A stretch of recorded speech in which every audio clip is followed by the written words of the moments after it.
كتابه المبين وهو أصدق القائلين وقوله الحق بسم الله الرحمن الرحيم هو الذي بعث في الأمين رسولا منهم يتلو عليهم آياته ويزكيهم ويعلمهم الكتاب والحكمة وإن كانوا لفي ضلال مبين. صلى اللهم صل على محمد وآل محمد. خداوند کریم قرآن مجید میں ارشاد فرما رہا ہے کہ وہ ہے جس نے ایسا رسول بھیجا امید میں جو انہیں میں سے تھا کہ وہ آیات کی تلاوت کرے،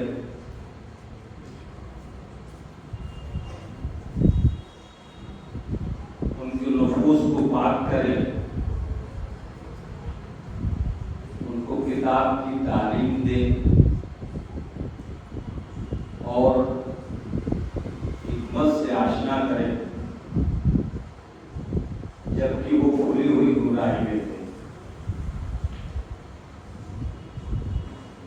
یہ مسلسل 7 دن سے آیت پڑھی جا رہی اور اس کے ذمے میں کچھ نہ کچھ وقت کی تنقید کا لحاظ کرتے ہوئے بیان بھی ہوتا ہے۔ جو لوگ مسلسل ذکر سنتے رہے ہیں ان کے ذہنوں تک ہو سکتا ہے کچھ بات پہنچ چکی ہو۔ اس میں شان رسالت اور کار رسالت یہ 2 چیزیں بہت اہم ہیں۔ جہاں تک ہم پہنچے وہ یہ تھا کہ اللہ نے رسول کو جو ذمہ داریاں دی تھیں وہ ذمہ داریاں 4 ہیں۔ پہلی ذمہ داری آیات کی تلاوت، دوسری ذمہ داری نفوس کو پاک کرنا، سدھارنا، اور تیسری ذمہ داری کتاب کی تعلیم دینا، اور چوتھی ذمہ داری حکمت سے آشنا کرنا۔ یہ ذمہ داریاں اب اگر یہ مانا جائے کہ سرکاری منصب کا منشور منصبی جو پیغمبر کو دیا گیا ہے وہی پیغمبر کی پوری عمر کے لیے اور پھر جب تک آپ کی رسالت دنیا کے لیے ہے، یعنی قیامت تک کے لیے، یہ ذمہ داری پیغمبر کو نبھانی ہے، یا پیغمبر نبھائیں یا آپ کے بعد اس ذمہ داری کو نبھانے والا کوئی اور ہو۔ مگر جانشینی کا جھگڑا ختم ہو جاتا اگر دنیا یہ جان لیتی کہ رسول کی ذمہ داریاں کیا ہیں اور کن کن ذمہ داریوں میں رسول کا جانشین ہونا چاہیے۔ اگر یہ زمانہ مان لے تو پھر جو رسول کام لے کے آئے تھے ان کاموں ہی کی ذمہ داری جانشین کو بھی دی جائے گی. ذمہ دار وہی بنے گا, جانشین وہی بنے گا, نائب وہی بنے گا جو رسول کے کاموں کو دنیا تک پہنچا سکے. اور اگر کوئی یہ کہتا ہے کہ مکے کی زندگی تک تو رسول اللہ رسول تھے, مگر مکے کی زندگی کے بعد جب آپ مدینے میں تشریف لے آئے تو وہاں آپ صرف رسول ہی نہیں رہے, حاجی بھی بنے. تو میرے بھائی, اگر رسالت سے الگ کو ہوتا, یہ حکومت ہوتی تو اس کے لیے انتخاب ہوتا, الیکشن ہوتا, مگر یہ نہیں ہوا. اس کا مطلب یہ ہے کہ مکے میں لوگ نہیں ملے تو صرف یہ ذمہ داریاں نبھائیں, مگر انہی ذمہ داریوں کی یہ تسلسل کو نظام حکومت میں تبدیل کرنا یہ کار رسالت ہوا.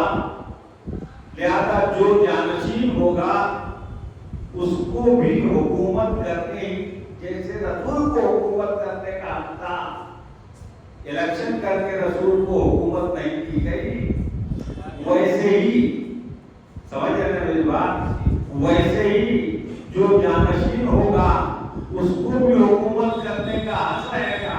الیکشن سے اس کو حکومت نہیں دی جائے گی. سلام بھیجیے گا محمد والے.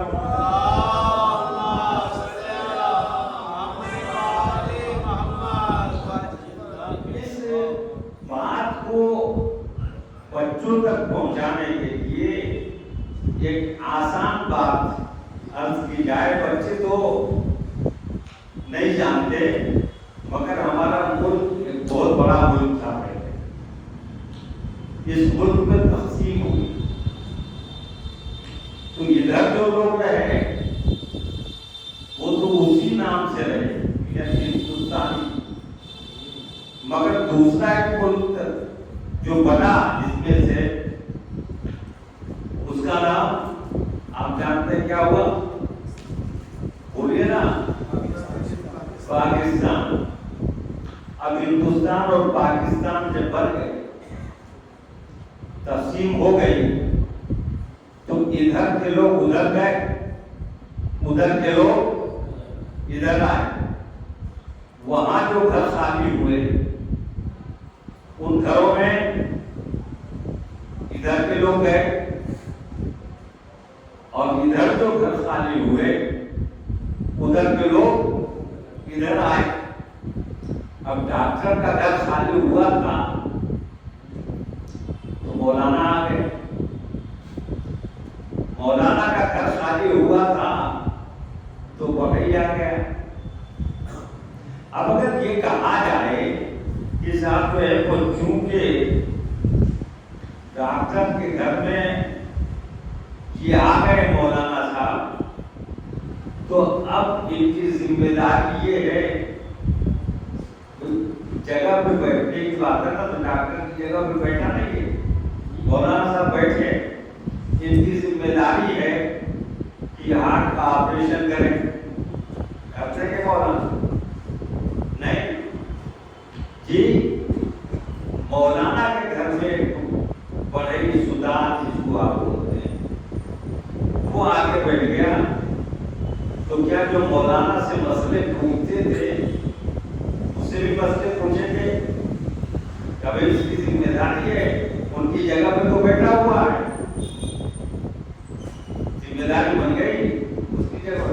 معلوم یہ ہوا کہ وہ جگہ پر بیٹھنا اتحاد مکان یہ جو ہے وہ جانشین کی علامت نہیں بنتا. مگر ابھی اور کہ ڈاکٹر کی جگہ پہ ڈاکٹر ہی آیا، مگر یہ ایلوپیتھ کے ڈاکٹر تھے اور دوسرے جو تھے وہ ہومیوپیتھ کے ڈاکٹر ہیں، مگر ان ڈاکٹر صاحب کے جو مریض تھے، اب ایلوپیتھ والے کیا نہیں جا رہے، ایلوپیتھ والے جو مریض تھے یہاں کیا لگا، کیوں؟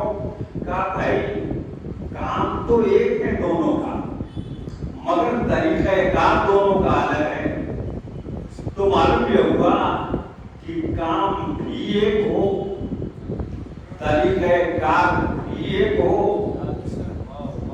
تب کہیں جا کر جانشینی صحیح طرح سے مرتب ہوتی ہے۔ صرف مکان ہو تو بھی جانشینی نہیں ہوتی، وہی کام ہو تب بھی طریقہ کار الگ ہو جو جانشینی مرتب نہیں ہوتی۔ تو معلوم یہ ہوا کہ جو کام تھا اگر وہی کام اور جو فعل کا طریقہ تھا وہی طریقہ فعل ہو تب جا کر صحیح جانشین مانا جائے گا۔ تو اب پیغمبر جو تھے ان کا کام تھا آیات کی تلاوت کرنا، اس کا جانشین پیغمبر نے کسی کو بنایا یا نہیں بنایا؟ پیغمبر کا کام تھا تزکیہ نفوس کرنا، اس کا جانشین کسی کو بنایا یا نہیں بنایا؟ پیغمبر کا کام تھا آیات کی تلاوت کرنا، کتاب کی تعلیم دینا، جانشین بنایا یا نہیں بنایا؟ حکمت بتانا، تو کسی کو جانشین بنایا یا نہیں بنایا؟ اگر اس بات کو مسلمان سمجھ لیتے تو کوئی اختلاف، کوئی جھگڑا، کسی طرح کی پریشانی ہوتی ہی نہیں۔ کار رسالت جو تھا، افعال رسالت جو تھے، منشور رسالت جو تھا، اس کے لیے جانشین بنانے کے لیے پیغمبر نے پہلے فٹ کے لیے آواز دی، کیا؟ آیات کی تلاوت، یعنی قرآن پڑھے۔ کیا کرے؟ قرآن پڑھے۔ کیا فرمایا کہ علی مع القرآن والقرآن مع علی۔ اب یہودی کے باغ میں ہوں یا اپنے گھر میں ہوں یا خانہ نشین ہوں یا میدان میں ہوں، جہاں کہیں بھی ہوں، علی کے ساتھ قرآن ہے اور قرآن کے ساتھ علی ہیں، تو ذمہ داری آیات کی تلاوت کی علی کو دے دی گئی۔ ایک ذمہ داری ہو گئی، اب دوسری ذمہ داری ہے تزکیہ نفوس، نفس کا پاک کرنا۔ تو جو نفس پاک ہوگا وہی نفس پاک کرے گا، تو پیغمبر جیسا ہی نفس ہونا چاہیے، پیغمبر جیسا ہی نفس ہونا چاہیے، یا یوں کہا جائے کہ پیغمبر ہو یا نفس پیغمبر ہو تب جا کر نفوس پاک ہوں گے۔ تو پیغمبر نے مباہلے میں حکم خدا سے نقل و ابناءنا و ابناءکم، حسن و حسین کو لے گئے، نسانا و نساکم، جناب سیدہ کو لے گئے، وہ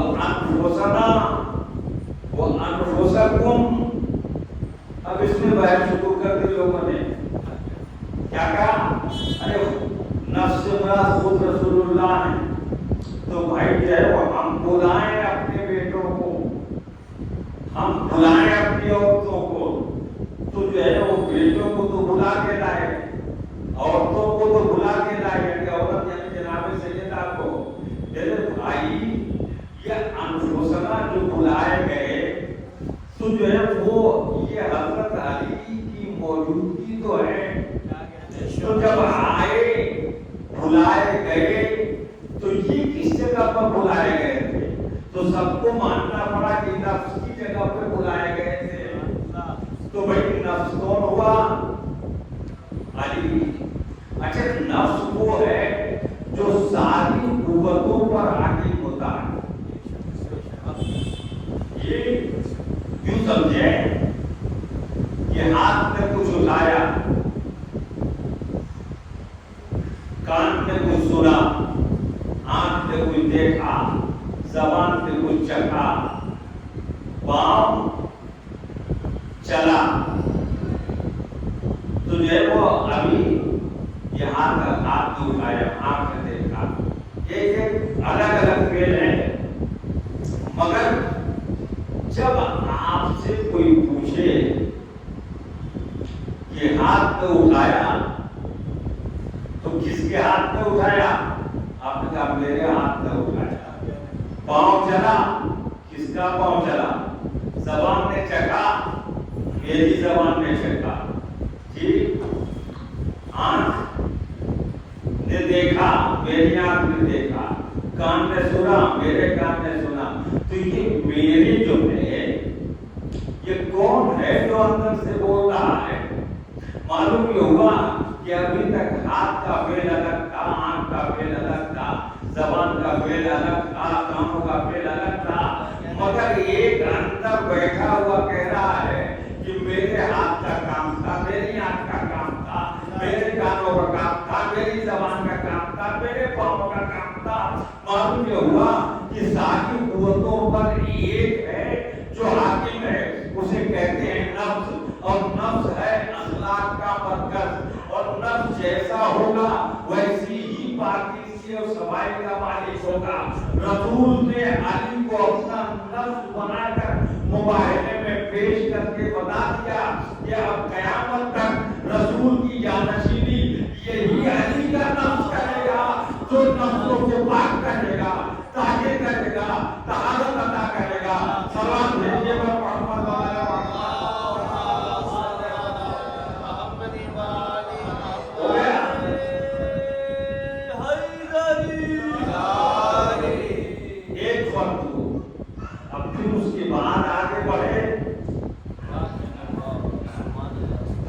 جب تعلیم کتاب دے گا تو قرآن نے کہا تعلیم کتاب کیسے دے گا بھائی؟ کہا انا مدینۃ العلم، تعلیم دینا نا، انا مدینۃ العلم و علی بابها، میں علم کا شہر ہوں اور علی اس کا دروازہ ہے۔ تو معلوم یہ ہوا کہ اب جس کو بھی شہر پیغمبر سے علم لینا ہے اسی دروازے پہ آنا ہوگا، یا تو وہ نبی دیں گے یا علی علم دیں گے، اور کوئی دوسرا علم نہیں دے سکتا۔ اور پھر اس کے بعد حکمت کیا ہے؟ یعنی اسرار و رموز سمجھانا، اسرار اور رموز یعنی گہرائیاں، باریکیاں۔ ایک کتاب کی تلاوت، کتاب کی تعلیم ہے معنی بتانا، تعلیم کے معنی معنی بتانا، اور حکمت کے معنی ہے اسرار، رموز، گہرائیاں، گہرائیاں سمجھانا۔ تو جو ہے وہ حکمت کے لیے کیا فرمایا؟ انا دار الحکمت و علی بابها، میں علم کا گھر ہوں اور علی اس کا دروازہ ہے۔